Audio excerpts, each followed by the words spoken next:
Siz Qarabağ komandasıyla oynamış biri olarak bugünkü oyun sizce necə olacaq?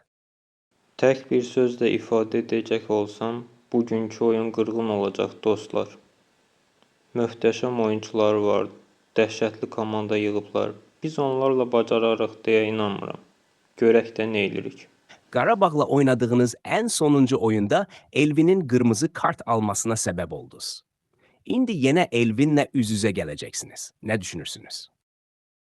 Dünən Elvin qardaşım zəng etmişdi mənə. Dedi ki, sənin ciyərini dağıdacam. Buradan ona demək istəyirəm ki, başına dönüm Elvin. Xahiş edirəm mənə heç nə etmə. Mən ondan üzr istəyirəm. Artıqlamasıyla. Xahiş edirəm Elvin. Mənim 10 uşağım var. Uşaqlarıma bağışla məni. Mənim 25 yaşım var. Düz 25 ildir ki, mən heç kimdən üzr istəmirəm. Dedim, bu gün olar. Dur tullan ala.